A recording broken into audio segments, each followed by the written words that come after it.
get rolling with everybody. So, Okay. um, welcome everyone. It looks like we got a little bit of an issue on LinkedIn, which is fine. Um, I'm not popular on LinkedIn at all yet. We will be soon. Welcome to everybody who's here and those of you who are just getting rolling in with Emily and Megan and myself. We are here today. We're going to be talking about career planning, talk about interviewing, talk about resume writing, talk about job hunting. I think that's about all of it. So, as we go through this today, if you have any questions or you want to jump in and you're curious or you want someone to explain further, you can hop into the comment section, drop us a comment in there, ask a question, tell us that we're confusing or tell us that we're the smartest people that you've ever heard of. That's awesome. If you have a family friend who needs some career tips, just tag them in the comments if you need to, or you can forward it. I had a couple of my friends today, which I can't imagine if this might be happening right now, but I had a couple of friends today tell me that they were going to play this extra loud in their house for their either son or daughter or husband or wife or some person who is in the room quarantined with them who needs to get working on their career a little bit. Which, if you're Sounds listening and good. someone's forcing you to, we're friendly and we'll be nice about it. So, as we kind of get rolling, we'll just kind of jump into it and then let people join as they join. Um, Emily, Megan, why don't the two of you introduce yourselves and explain a little bit about the kind of work that the two of you do, and kind of your expertise and experience and kind of what brought you into this line of work? Well, thank you so much, Adam. My name is Emily Smith, and I'm a career coach. My background, I was a lawyer for 12 years and never enjoyed it. I mean, there were pieces of it that I liked, but for the most part, it just did not. It never felt right. And I finally hired a career coach, and she really helped me work through a lot of the stuff that I now work on with my clients. A lot of, you know, how to discover your great strengths, your unique personality, all of your core values, and how you can utilize those to make intentional decisions about your career, which is so important. So that's what I do. Cool. Thanks, Emily. What about you, Megan? Awesome. Hi, I'm Meghan Henschen. I have several years experience in recruiting, specifically professional roles in the business aspect, engineering, manufacturing, energy industry, information technology. I've done just about every side of recruiting that you can do, from recruitment process outsourcing to executive search to corporate recruiting, including recruiting interns. But it was when I was recruiting for interns that I really discovered that I had the passion for helping people understand job searching and building a resume, which is why I'm here today. Oh, that's really cool. I love it. So the two of you have, like, because I've sat and talked to both of you for a little bit longer than just, this is not the first time we met, but you have such an interesting and unique background as you kind of got into this space where you're bringing expertise and experience touching a number of different industries, especially even between the two of you. It's not like you just hung out in one spot for your whole Mm-hmm. careers. Is that you've danced around and touched a bunch of different things. So with that being said, for those of you who are watching, if you have any questions, comments, anything like that, drop them in the comment field below. We'll get them answered. We'll probably pull them up if they're relevant. We'll pull them up in real time and make sure that we get all of that answered. Megan, Emily, I forget which of you. I think Emily, you're kicking it off. Yeah. Yep. Cool. So you can take it away. You can walk through the agenda a little bit, and then we can kind of just get into it.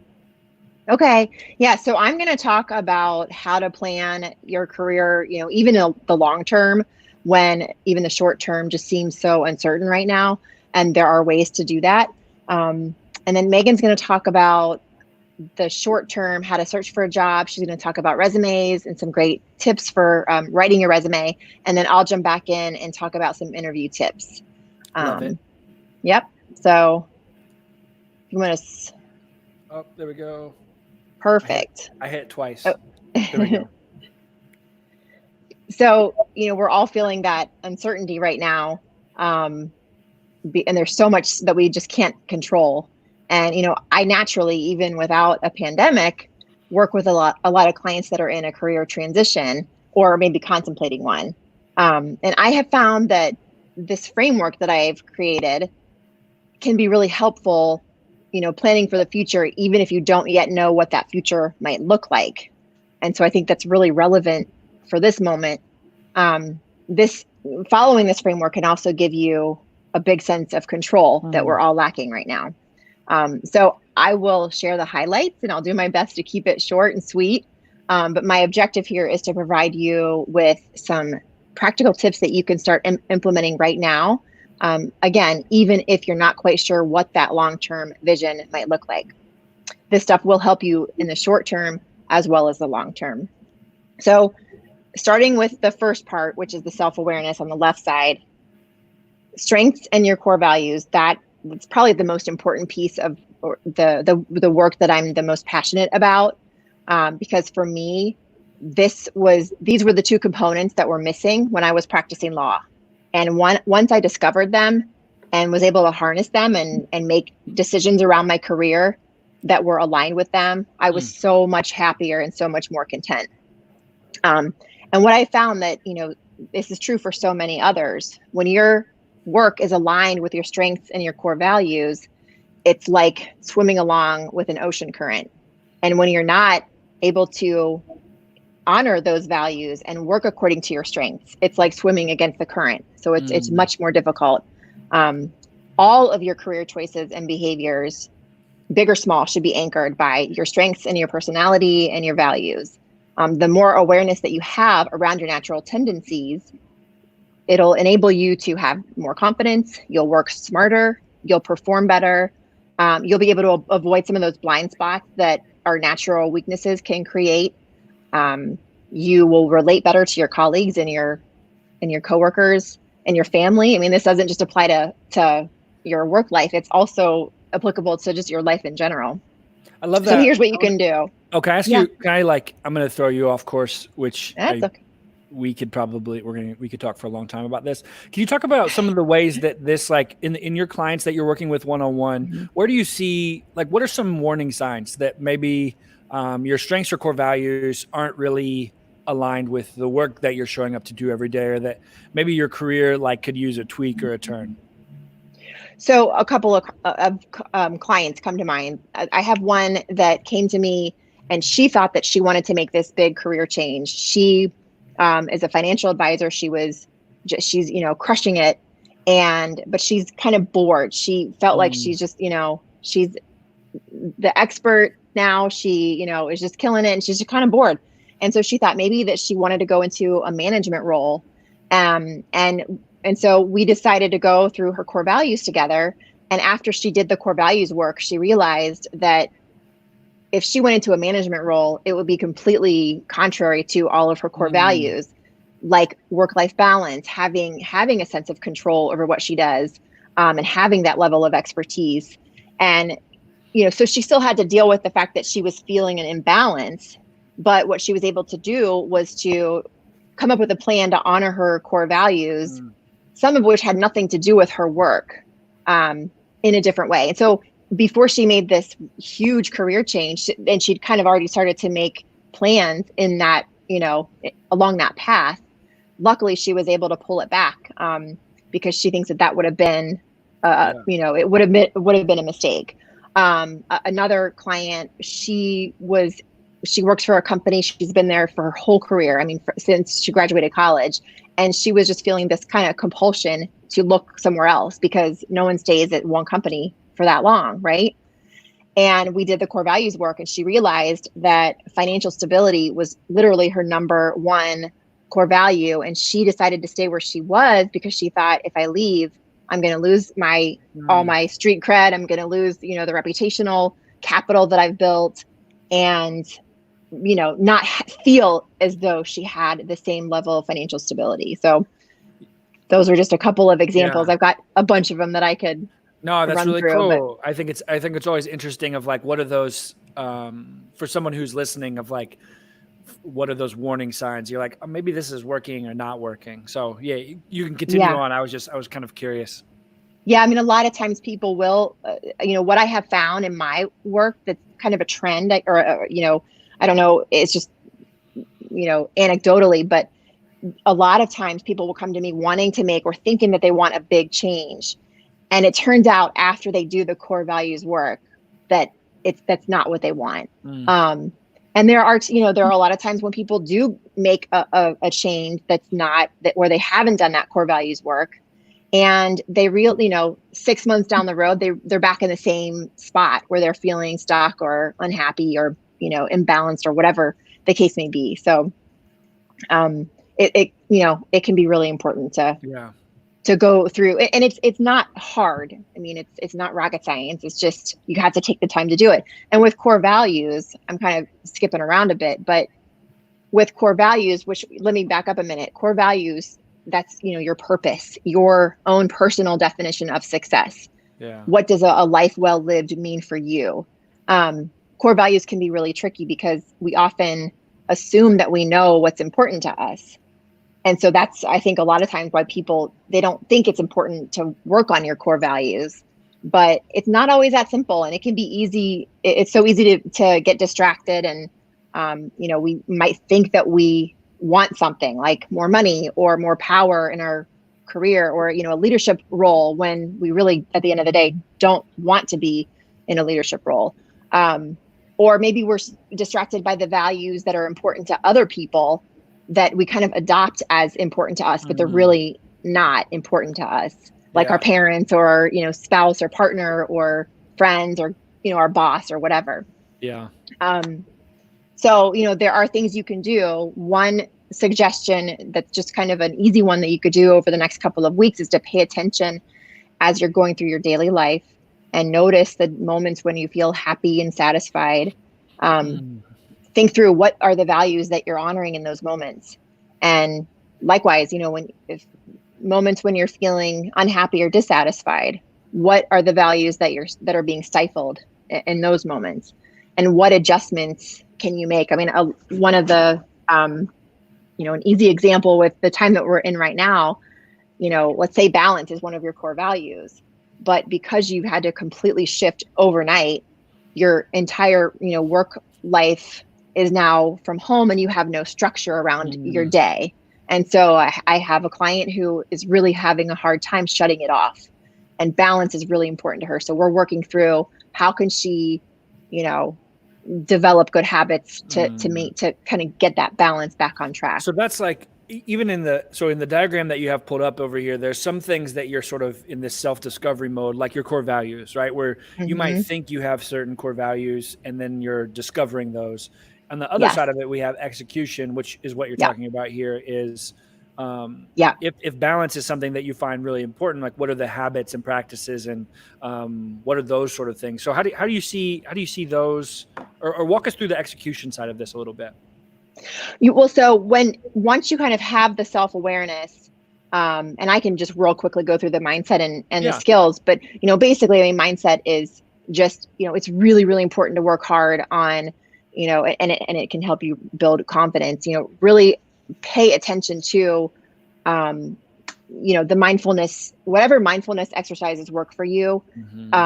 You can't, some of the strengths in the core values work, you can't just flip a switch and make a change overnight. It takes patience. And so with my clients, I use a lot of mindfulness techniques and help them figure out what works for them to, have the patience and try to stay the course. The other piece of it is the last piece of the self-awareness is to really understand what your skills are. You want to keep a running list of all your wins, your big wins, your small wins, the projects that you're completing, the goals you're achieving, the hard numbers accomplishments, like the money that you're saving, your boss, your company. But it's also the small stuff, the daily wins, the smaller moments of praise, from your clients or your colleagues or your bosses. That all can give us, having awareness around strengths, core values, a true comprehensive awareness of what you've done. That boosts our confidence, that helps with our mindset. And then keeping that kind of a list helps us when we're ready to start working on our resume. this having an awareness around strengths and core values helps us when we're working on our resume and prepping for an interview, and helps us communicate to our interviewer how we're going to align our work with our natural strengths and core values, and how it'll be really easy for us to do that job. And maybe that'll give us an advantage over another candidate. So to answer your question, I'm in a long-winded way. Once you have all that awareness, then you want to be able to translate that into the goals. And these, the goals and habits and accountability, those are all interwoven, and those are the keys to achieving the outcomes that you want. And your goals might not necessarily be career related. This stuff doesn't distinguish between the personal and professional all the time. So, and that's okay. The more important thing to me is that you're constantly setting the goal and achieving them, and then setting new goals once you've achieved the outcomes that you're seeking. So I love that. I think we all have like so many friends who you can watch people just like work at a career, or work themselves like down some career path, and then wake up one day and be like, I don't even want to be here, really. Like this doesn't fit me. It sounds like probably the three of us have all found ourselves in that spot a little bit. But there is a really cool ability to, set out to go do something, learn something about yourself, say, I think I want to give this a shot. And then all of a sudden you're like, actually, this doesn't fit me. I'm like learning more about this in the career, because once you find things that fit really well, and I was fortunate to have a bunch of mentors sort of nudging me around while I was pinballing around my career path. But eventually you find a spot, and you have clients who feel this, where you're like, I can't really imagine doing something differently than this. Obviously there's things that are challenging. Not everything's just easy. Not everything's just automatically successful or lucrative, but being in those spots where you're like, this is what I'm going to do. This works for me. Then the execution of it becomes a little bit more, engaging. It's a challenge to be actually taken on sort of in a fun and exciting way, versus one where you're dreading every next, initiative or thing that you need to kind of, that you have to kind of work from. I mean, that makes a lot of sense. I haven't seen it broken up in those two ways before, which is nice. And I think, like you were talking about, you kind of popped around a little bit. I mean, think about if you had the awareness around, first of all, there is no such thing as a perfect job or a perfect career. We are always going to face moments and maybe stretches where we're forced to work against our own natural strengths and weaknesses, or, that something that's not aligned with our core values. But simply having the awareness around it to make even minor adjustments to our day, or try to, honor the core value outside of the job. Having that awareness can make the ride a lot more smooth. No, that's really cool. That's really cool. Go ahead. I was going to say, did you have anything else on this before we hop on to the next slide? The last thing that I'll say here is that accountability is really, really important.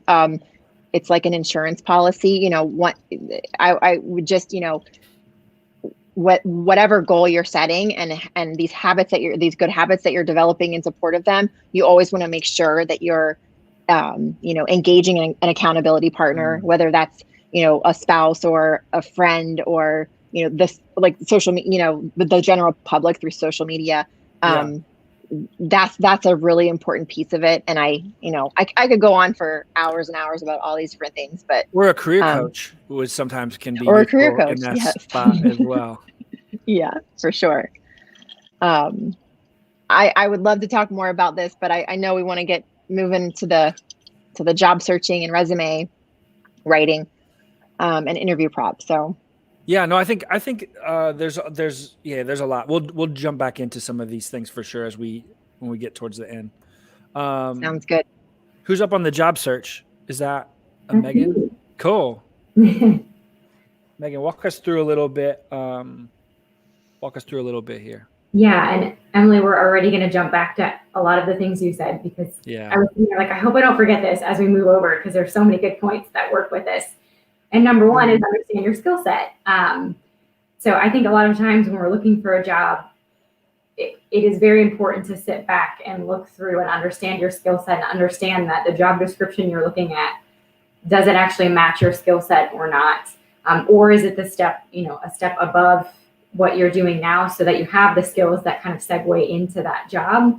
But it's very crucial to understand that, and understand if you actually enjoy the skill set that you're doing too, so that okay, this is going to be a great job for me, or it's just going to be more of the same if you're really looking for a career change. So that I would always say is step number one. And then next, learning how to read a job description.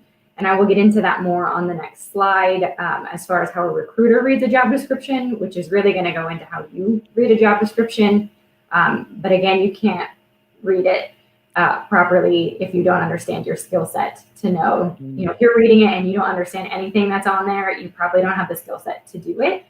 But you should understand at least, I would say, 75 to 80% of what's on there.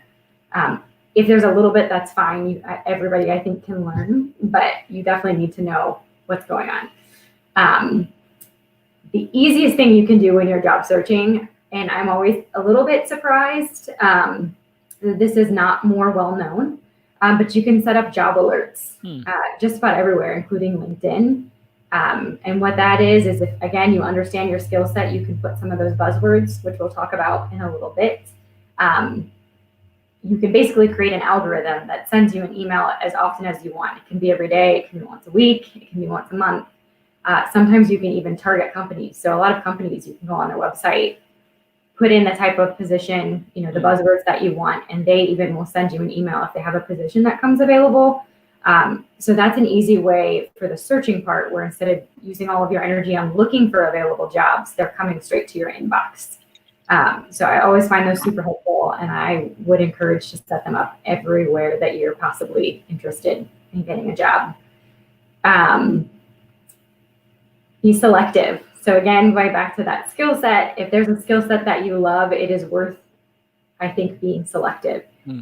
Granted, we are in the middle of a global pandemic, so I do realize that right now you might not have the luxury of being selective, but if you do, and maybe when it's over and you're ready to transition into something else, again, going back to Emily's core values, knowing yourself, knowing what makes you tick, what makes you happy, only you can figure this out too, but you want a job that works for you, with a company that works best for you, and you want to be the best for the company too. So you kind of need all those things to fit.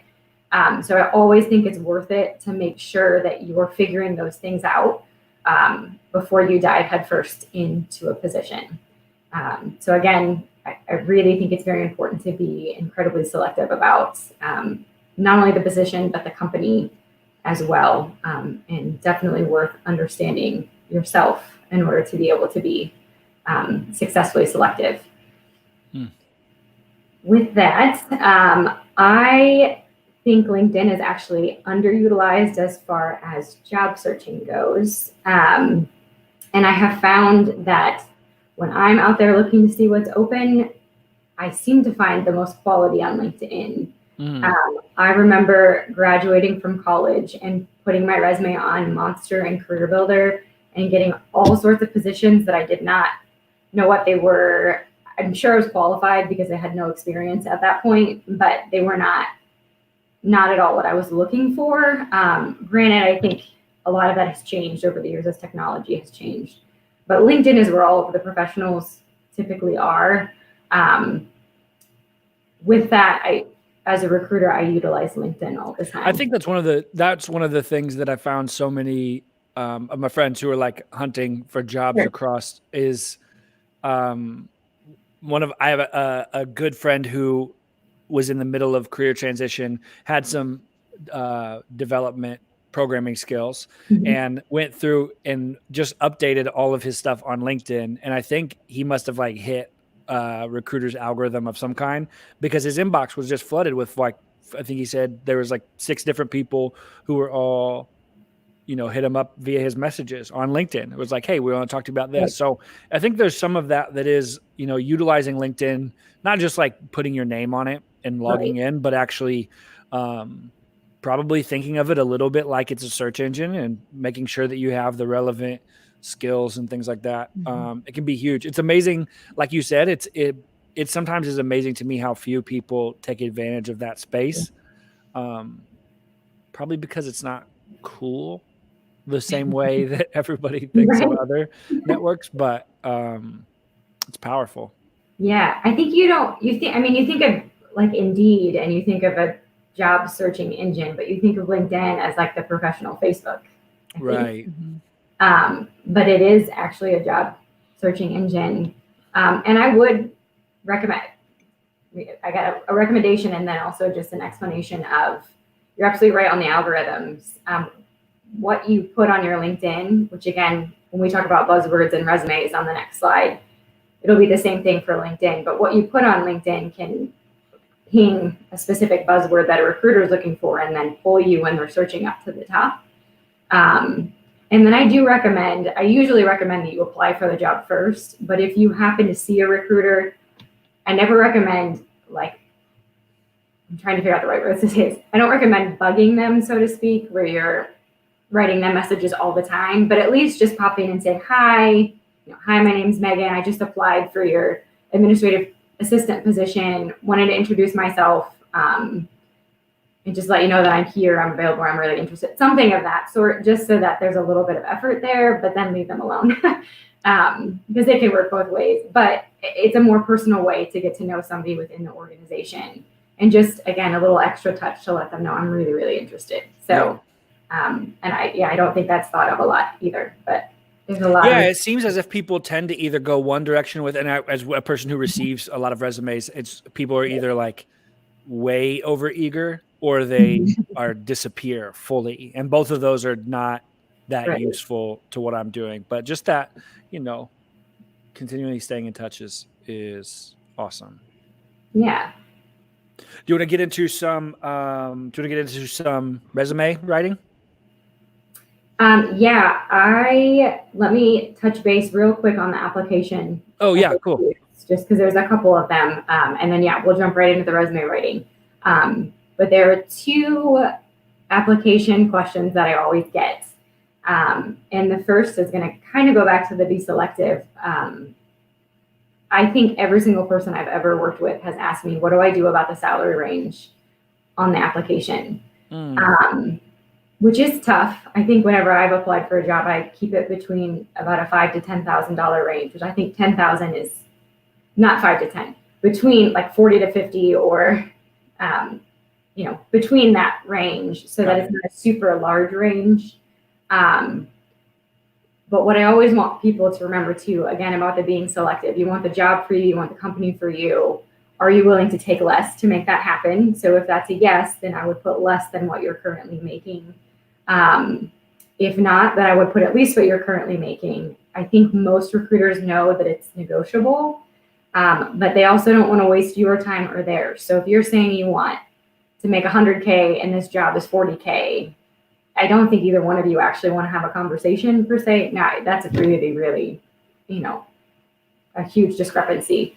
But I do think if you're asking for 60K and the job they plan for is 50K, well, if you're a fantastic employee and they love you, they're going to be willing to bend a little bit for you. And if you love the company, you might be willing to bend too. So you're not going to get knocked out just because it's not perfectly in line with the salary per se.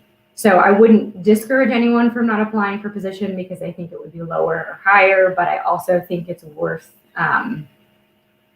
really discerning what am I willing to take to get this specific position, and being as honest as possible, and then understanding that they may not take it, but they may think you're fabulous and you're the only person for them, and they might be willing to spend a little bit more for you. Yeah.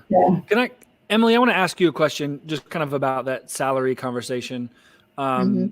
Because as you talked about values, as a person starts to like understand what really matters to them, some of the examples that you shared were a person realizing like maybe time maybe we just got a lake house, or maybe I just had a kid and I want to spend more time in my role as a parent and not at work. And maybe it's less about those things. Do you find people get stuck when it comes to, they're just always thinking about like, this job pays me this amount of money versus thinking of those other things? Or how do people handle that? Absolutely. I mean, it's one of the first things that people will, the first metric that people will base a job decision on. And I have yet to meet a client where money and salary was in their top 10 core values. I mean, yes, financial stability, but that's different. The client of mine who wants to be financially stable, it's not necessarily about a certain dollar amount. It's just, having a savings. But it's just such a in a lot of cases arbitrary way to measure the potential of an opportunity.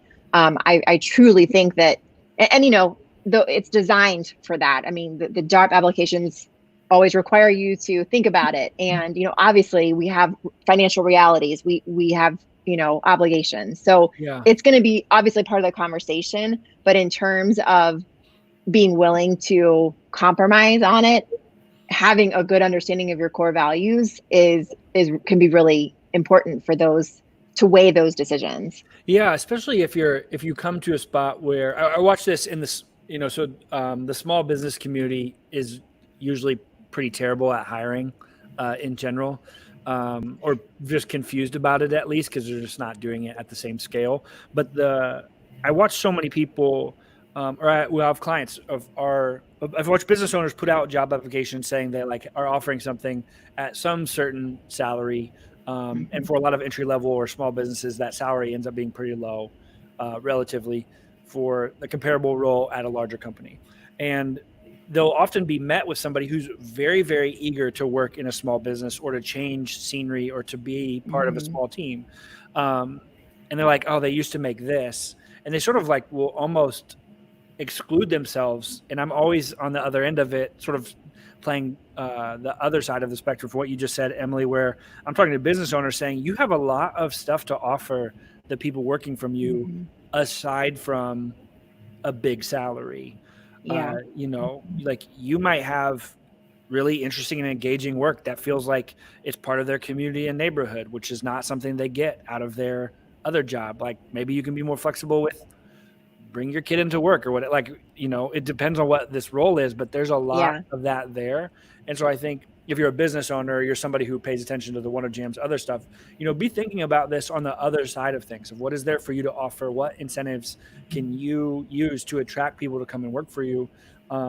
As we have people on our team, I'm always like, why do people like working at the Wonder Jam? I was like, because our clients are just the coolest people, and you only work with cool people. You don't really have to work with anybody terrible.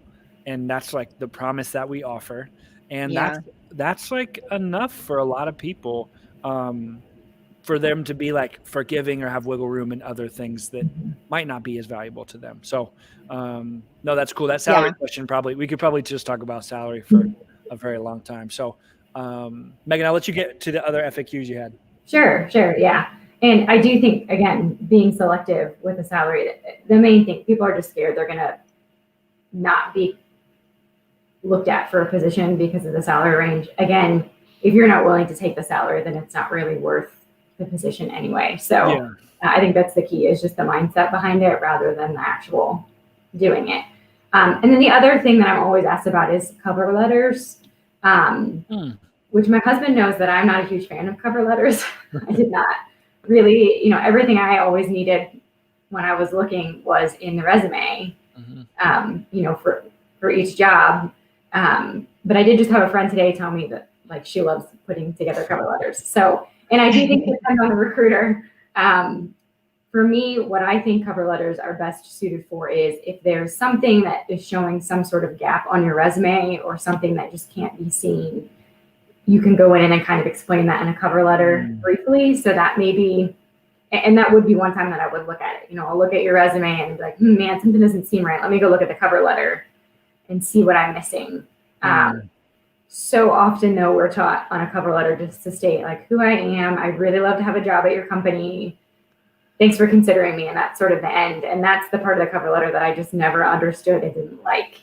Yeah. So I would only use it to explain, something that's missing from the resume. I think that's yeah, it's like when people follow the boring forms, Right. you've lost.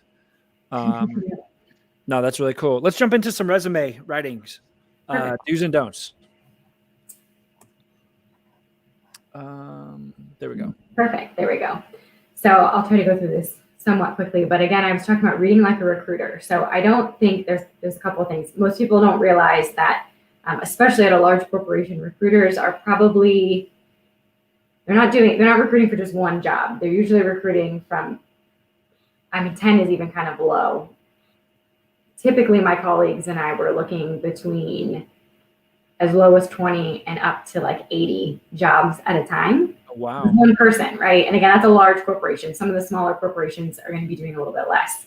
But if you're looking for, to work for one of these larger corporations, they've got a lot on their plate. And so they want to see what they want to see as quickly as possible. In fact, I think if you Google it, you can see that the average recruiter reads a resume in 6 seconds, 6 to 30 seconds. Wow. So it's really important, again, to know your skill set and then to know how your recruiter's looking, or how a recruiter is looking at your resume so they can find what they need as quickly as possible. And I think for me, that 6 second, I always thought that was crazy. And then I realized what I do when I look at resumes is I look for the buzzwords I want really fast. And if I don't find them, within that amount of time frame, I'm on to the next. Like, oh, they obviously don't have the skill set I'm looking for.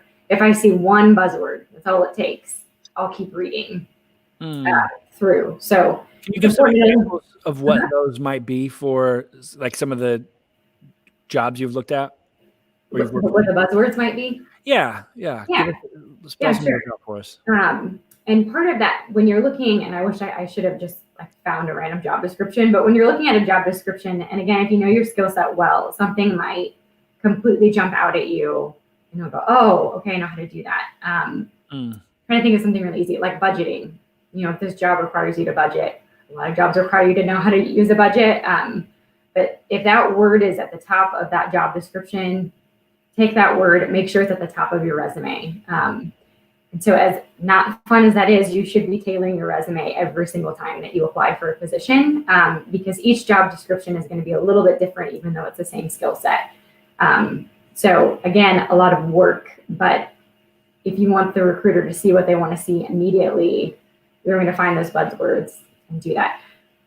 I think the best buzzwords are very job specific. There are a couple of buzzwords like project management that might be in there that you could also move up to the top or put in your skill set, so then they would see it pretty quickly. And that's going to be the same with LinkedIn and that algorithm. If you put that on there, they're going to find it right away. I think information technology has it the easiest because they're using different programs like C++ or something that nobody else knows anything about. But the recruiter's like, oh, they need to know that. I need to find somebody with that background. Two of the Wonder Jam, my former teammates at the Wonder Jam, both landed in some nice like programming jobs in IT, and I would get called to do the reference checks, and I would talk to these folks. I was like, why are they interesting? And they always are like, they know whatever the language was. They're like, well, they know the language. Right. And you're like, what's that? And so I think keeping some of those things there is a big deal. In our world, when people send resumes to us, one, we're not hiring, so you don't need to send us a resume. But when people do that, it's if we can find like programs that they use, what programs in the Adobe or the Adobe platform are people really comfortable with? Have they used a lot? Which ones are they like, I'm kind of good at this, but I got to learn more? And that's always an initial question we have to try and like sniff out a little bit. And so if people can cut through that a bit more, I'm usually much more eager to have those conversations or continue the conversation at least. Right, exactly. So, and again, it's different for every single job, which is why it's a little difficult for me to just pull out skill sets. But if you look at your resume and again, you know your skill set the best, you'll be able to compare it to the job description and go, okay, I have all of these things that the job description is asking for. I'm going to put that at the top of my experience. And I'm not saying move your job experience around, each job experience underneath in chronological order underneath there, put those buzzwords at the top. So they'll see them right away. Yeah, that is probably like the number one takeaway I would tell everyone to take away from the resume portion is the buzzwords. But I did want to touch on a couple of things that I think are some major questions that I get about building a resume too. And one of them, this isn't so much of a question as I see a lot of really creative resumes floating around. And just in the last handful of years, I wanted to bring some templates. It's not that easy to pull them off the internet because you got to pay for those. Yeah. But there's a couple of trends that I'm noticing. One is to put your picture on your resume. And while I do not think it should be this way, people do have biases, and sometimes they have unconscious biases. So by putting your picture there before they've ever read any of your information, have ever met you, in the case of an unconscious bias, you might look like, I don't know, their sister-in-law that they really don't get along with or something. And so already they're like, I don't think I want to hire this girl. They might not, or guy. They might not, but they might. And so I always just encourage, let them see your face when they meet you because they like your qualifications. Your face really shouldn't have anything to do with your skills. I do think these resumes look nice. They always pop up and I'm like, oh, it's very aesthetically pleasing. But again, I'm worried about that bias. And then the other thing that's really, really popular right now, and this is, again, aesthetically pleasing, but kind of drives me a little bit crazy. There's like a format where there's on the left side of your resume, there's a column that has either your skill set, your requirements, something in that column, or even just a little bit about you. And then to the right, it has your jobs listed in the skill sets. Again, that's fine. It looks nice, but a recruiter's looking very quickly through your resume. And so for me, it always slowed down my rhythm and got very, very frustrating because I want to read left to right. When I look to the left, it's requirements that skill sets that I don't want to see right now. I want to see what you've been doing in your job. And so it just sort of confuses the mind and makes it really difficult to read. So again, there's nothing wrong with those resumes. But if you want to be seen and read, your resume to be read really quickly and those buzzwords to be seen, I would highly recommend not making it. I keep telling people you want to do the boring resume. Unfortunately, especially if you're going into a professional, like an office setting. Yeah. Clean, boring. It's easy to read. They see your information and then they can move on.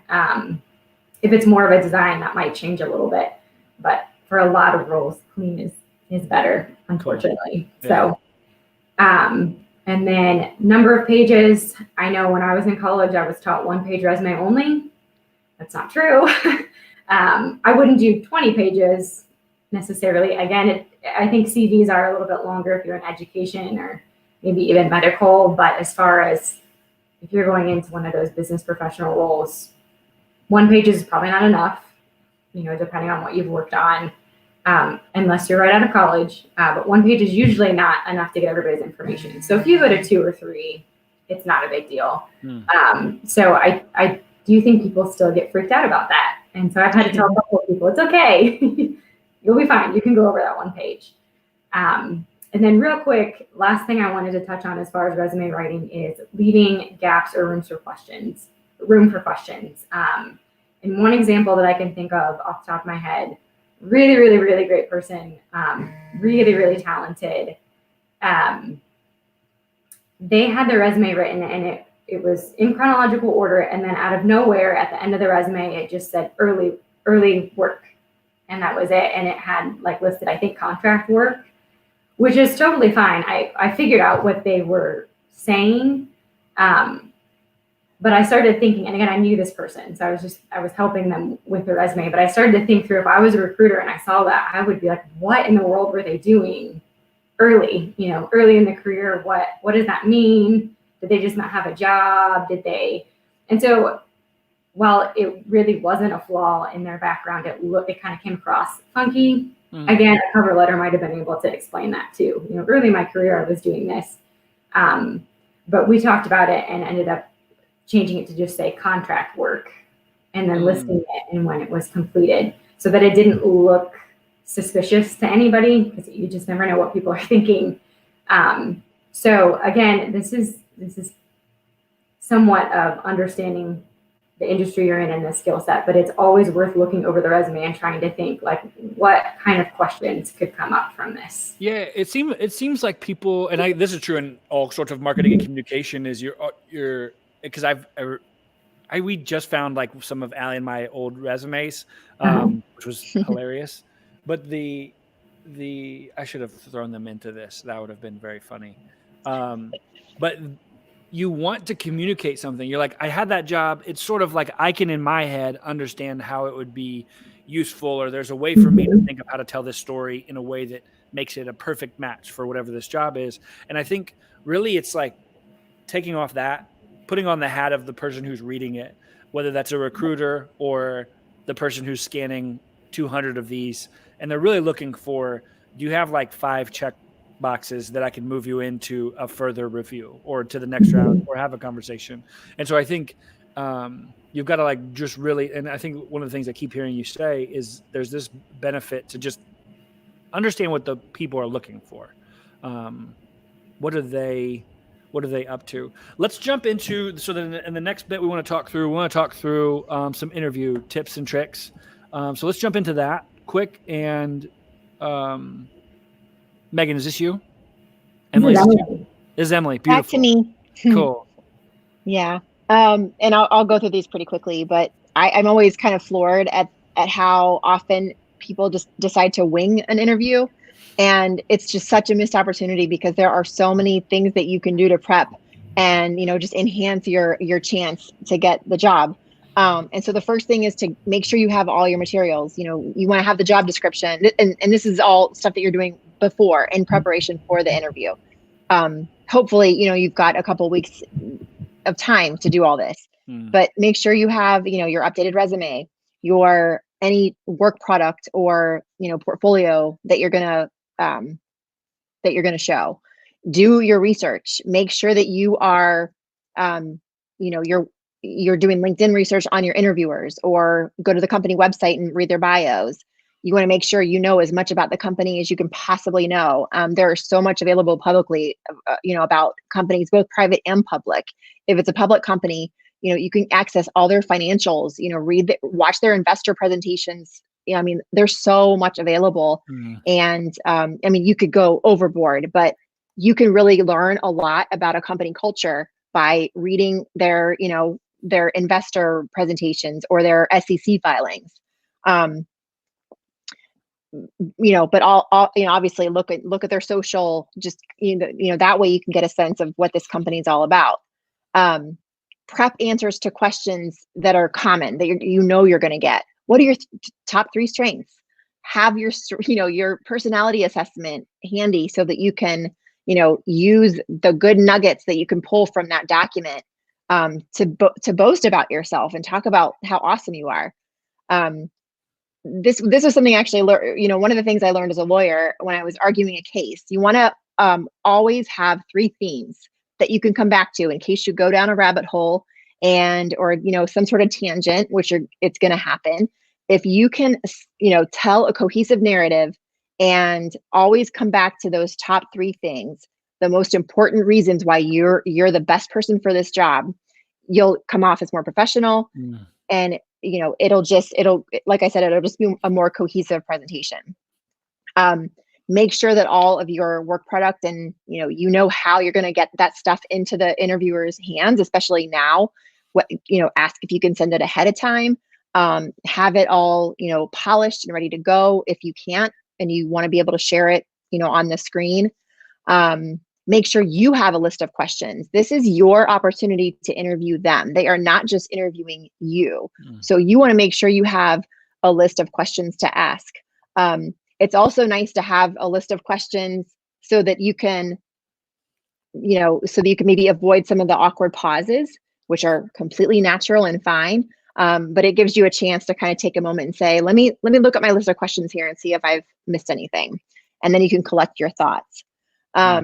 Always know the technology, whether you're doing Skype or WebEx or Zoom, you want to make sure that, and it's fine. Tech issues happen, but if you can avoid them, it'll just make it, look more professional.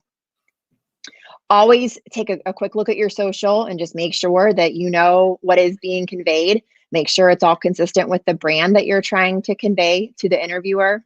That's a quick summary. There's more you can do. I'll do mock interviews with clients to prep for interviews. I would recommend doing it in front of a mirror if you can. Make sure that you know how you are appearing. It can be really helpful. So that's all stuff that I think like the actual presentation and preparing of like walking through a walkthrough is so underutilized in so many professional aspects of life, whether that's a presentation or something that you're doing. It is mind blowing how much a person can improve through just doing it once, like just one time, even if it's to a friend, and even if it's like kind of sheepishly, like even if you're not doing it with your full, energy and gusto, it's still so helpful to walk through those. It's like we do this thing. We growing up as kids, we play sports or we do something. We like practice and practice and practice, and then go play a game, and then we like forget to practice when we get older as adults. Yeah, and I think that's so true. Yeah, it's like such an easy way to be impressive to people is to at all be prepared. Well, I think that when you do the preparation, whether it's effective or not, it's going to give you confidence that you are, you're not going to be quite as nervous. Maybe, whatever you can do to calm your nerves ahead of time.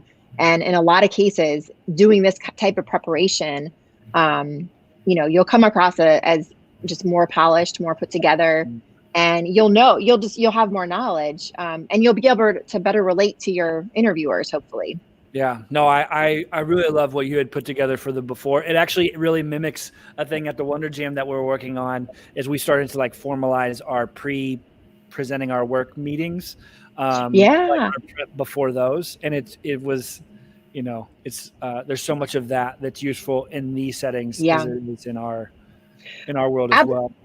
Yeah, I mean, that's a great point. I mean, this stuff is applicable in your day-to-day work. I mean, you're presenting all the time. You might be on a board where you have to present. I mean, it's not just a job interview where these skills can come in handy. Truth. That's the truth. I've been preparing and thinking through how I present for my partner and how we handle our what kind of vacations we go on and where we're going to travel. So it can show up in personal and professional settings as well. I love it. Yeah. Do your research on those. Yeah. So during the interview, you even if it's on Zoom or wherever you're doing your or on the phone, make sure you're a minute or two early. I always recommend, I would always recommend this to clients even before the pandemic. Whenever you're doing a phone interview, I would say stand up. Your posture is better, your rib cage is open, you can breathe more easily. Do the same thing with Zoom. Set up your computer so that you can stand. Make sure you're always referring back to those top 3 selling points. Be positive. You never want to disparage a former employer, former boss. You want to try to put a positive spin on your past experience. Be assertive without being aggressive. This is, like I said, this is your opportunity to interview them. So feel free to take control and ask the questions that you truly want to have answered. Did you have a comment? No comment. Take notes that you want to be able to recall important information. Obviously, that also gives you a chance to take those pauses and collect your thoughts and catch your breath.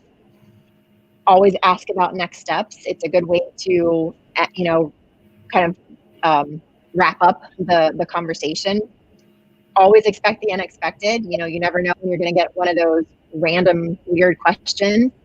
And obviously you can't prepare for that necessarily, but just having the expectation that you're going to have, some sort of weird question, it can help. We do. I think of that in some of the situations I've been in where they're like, oh, let's come walk through and tour the facility, or like where I was at a warehouse distribution center, and they're like, we're going to walk through the warehouse and you can go meet everybody. And it was very much, I was applying to be a manager at a thing. And I was like, oh gosh, I have to like, they're watching this, and I thought I was going to sit in and have a 20-minute phone, like just face-to-face conversation. Well, and that is such a good point, Adam, because a lot of times they're seeing how, that they're assessing whether you're a good culture fit in that situation. They're seeing how you treat, the secretary or the assistant when you walk in, and are you polite to him or her? They're seeing, how, your interpersonal skills, how you're gonna, fit in with the collective. So, you have to kind of be aware of all those things. Yeah. So, and then of course afterwards, you always want to send a note of thanks. I always like to send a handwritten note too. I think that can be really powerful. One thing that I always recommend is to, even if you've taken notes during the interview, write down your impressions. We often convince ourselves after some time passes, or maybe when we get a job offer, that it's the right thing for us. But there are a lot of red flags that you might be willing to overlook once you get that job offer, once you see that number or the title, or, you're getting this, oh my goodness, we loved you and we think you would be a perfect fit. Remember those red flags. So always write them down. What were the things that really troubled you? Make sure you write those down as soon as you get in in this case, as soon as you turn off the computer. Yeah.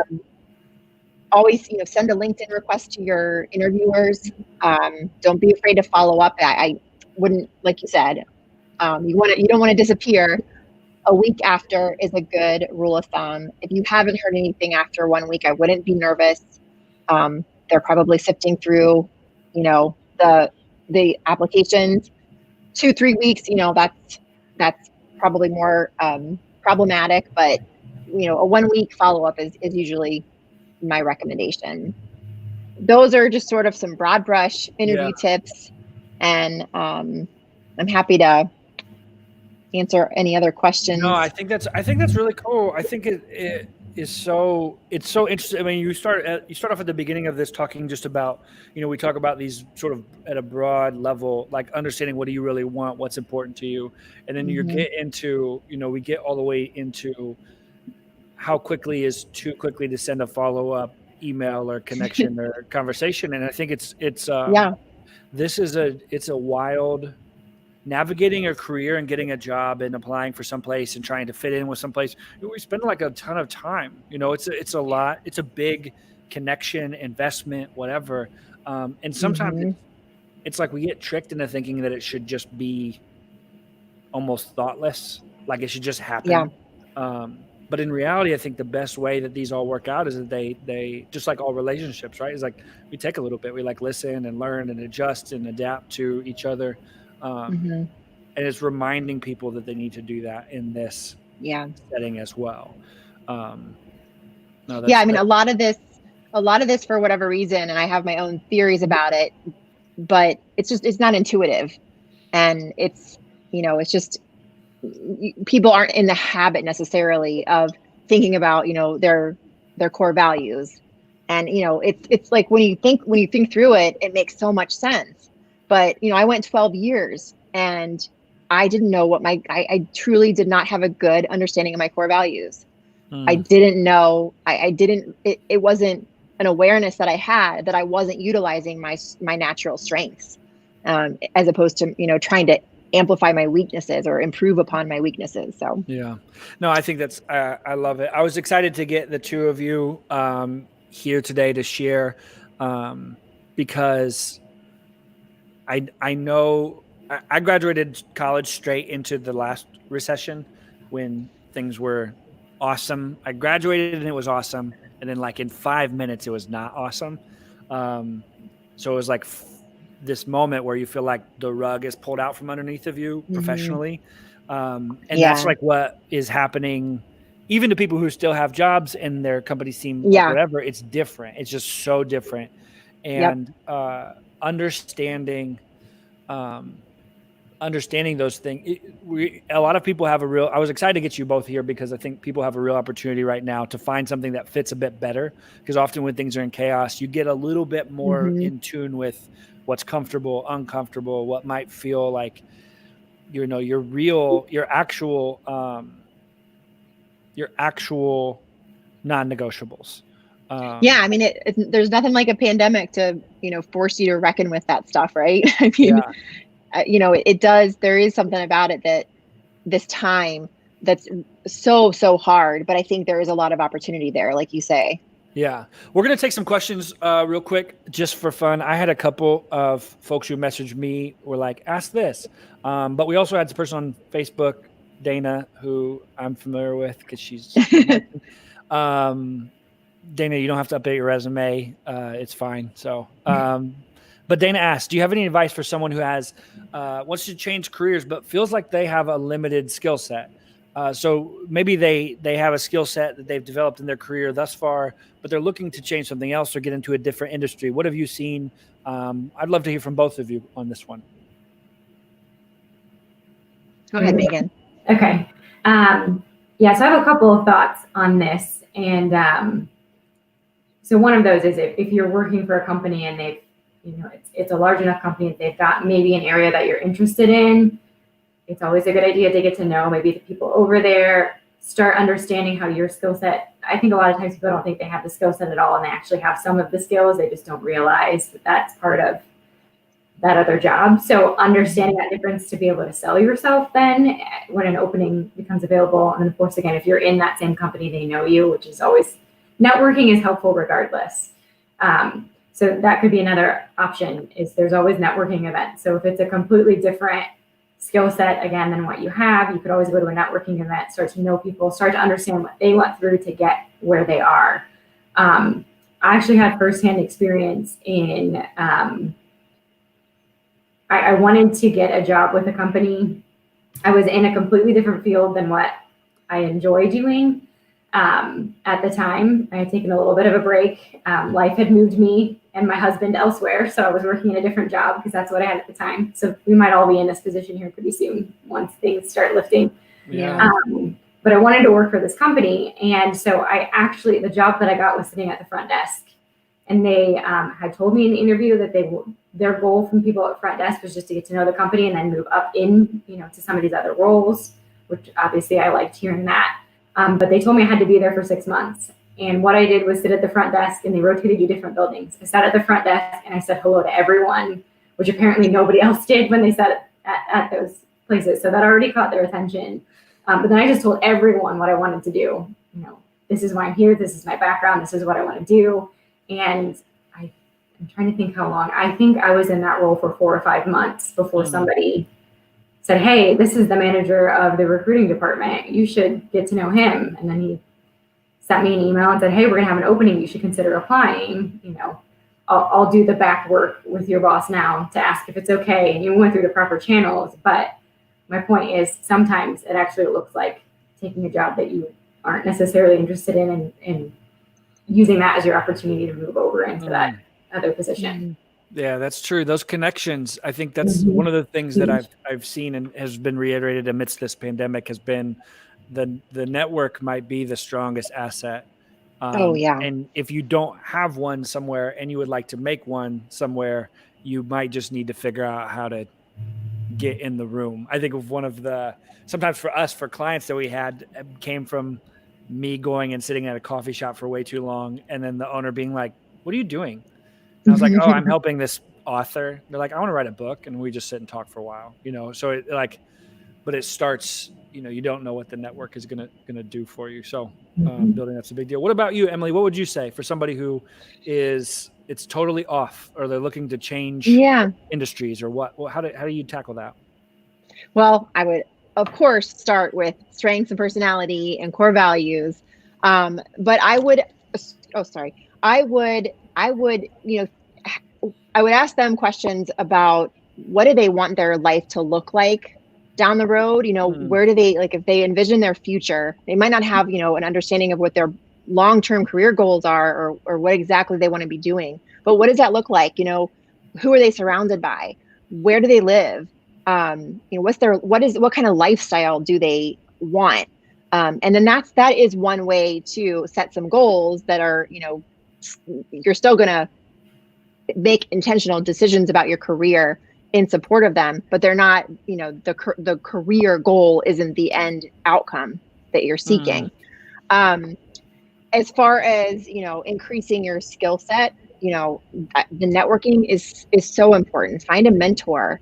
Obviously if there's something specific that you have in mind, create a plan, create a goal as to how you can gain that knowledge. I would start, if you want to change careers and there's the ability to gain skills where you are, it's much easier than, switching to a different place altogether. So explore your options within the organization that you're currently working for. And like Meghan said, for broadcast that you want to, in a professional, responsible way, that you are seeking, new opportunities, and, be willing to go above and beyond, and be willing to, do an extra project to gain that experience. Those are just some ideas off the top of my head. Yeah. I think of that. What I see in the entrepreneurial world, there's so much of this where people feel like they want to start something, but they don't know how to do it. They want to start a coffee shop, not really sure how to brew coffee really well, or any of those things. Like, you have to do a million things you don't know how to do. That's just like, I don't know how to do taxes very much, but I have to understand it. Right. And so sometimes as a career, entrepreneurs, you kind of understand that you're going to be up for a lot of those things where people inside of a career it's not positioned the same way. But take on a free project or go learn something. I think one of our former teammates, Vince, who is a photographer here, who was running our photography division of the Water Jam pre-COVID. That all happened. We didn't have any more photo shoots in the studio, and people weren't having us do that. He had been working through a programming degree, and he had taken on a couple of side projects for the Wonder Jam just to sort of develop his skills. And he was able to he applied for unemployment immediately as we laid people off. He got a job before the unemployment was able to even process his stuff. He was 2 weeks into his new job, and I was like, hey, I finally got your confirmation for all of those things. And so I think there's this, and he had, he could show up to those first interviews being like, I just, I don't have a ton of experience doing this, but here's some of the projects I've been working on that do speak to this. And he had a real familiarity with it. Well, that is so critical. I mean, number one, I think that a lot of us have more skills than we realize. So going back and assessing, keeping that list so that you remember all the good stuff that you've done. And then, not being afraid to go for it. I mean, you're never going to have it all figured out. None of us will ever have it all figured out. We will never feel as though, at least most of us will never feel as though we, are the best at what we can do. There's always going to be learning. There's always going to be additional skills we can learn and gain. So I think on the one hand, a lot of us are selling ourselves short, and we just need to just not be afraid to go for it. That is the truth. If you can handle uncertainty, which you are all hanging out with now, then you can become pretty resilient inside of a career, or inside of an interview, or inside of talking to recruiters and things like that, or inside of running your own business, as most of the folks that we get to hang out with are. So one more quick idea. Throw your, if you do have a resume, throw it into a word cloud so you can see what pops up. It's kind of like, SEOing your resume, maybe that'll help you with some ideas. There's all sorts of different creative things you can do. Yeah. Emily, you've done this workshop, or you've done a workshop at our studio in person. And I think one of the things that I've appreciated so much about both of your approaches is that there's a lot of understanding the person, the creativity, the uniqueness of each individual person, but then also being able to say, that's sweet, and we appreciate you. And now here are the realities of the places and jobs that you're going to go try and get connected to. And so understanding that both of those things are true, that there are some harsh realities of, But there also is some of that. In learning to navigate all of that is a really big deal. So appreciate it. My friends who have gotten to get help from career coaches and resume coaches and have people assist them have thanked me for it. Some of them know Emily. Some of my friends know you, and they were texting me this morning of like, oh, it's cool that Emily gets to talk to people in the world. So. And Megan, more of my friends will get to know you pretty shortly here. So thanks for anybody who's been tuned into this. As you're watching, you can go check out Megan and Emily. How else would you like people to connect with you? Where could they follow up, learn more? What does that look like as you work with folks? Megan, go ahead. Go ahead. Okay. Best way to follow up with me is either LinkedIn or email. That's primarily how I work. And it would simply be emailing me and saying, hey, I've got a resume. I'm not really sure what to do with it. Can we talk about, what options might be available? And then we'll continue the conversation from there. And I did want to point out too that I do have Facebook on there. It is new. So I wanted everybody to come see, but the content is hopefully coming this weekend. We'll be able to roll out quite a bit of stuff on there. But getting started with that. But yes, I daily check my email on my LinkedIn. So that is the best way to reach me. And I am more than happy to help. Awesome. Mm-hmm. Emily, what about you? Yeah, so just send me an email. You can reach me through my website. Also, my email is emily@emilysmithcoaching.com and my website's emilysmithcoaching.com. I'm on social, LinkedIn, Facebook, and Instagram, but I offer a free half-an-hour consult to anybody that wants one. So shoot me a note and we'll get it set up. And I'm happy to chat through any of the content from today or whatever you want to talk about. Cool. Thank you both. Appreciate it. If any of you have questions, feel free to send an email to Megan, Emily, or you can come comment on this later. We see it. If you comment on this in a year, I'll see that comment and we'll make sure you get connected. So thank you both. Appreciate it. Thanks, Adam and Megan.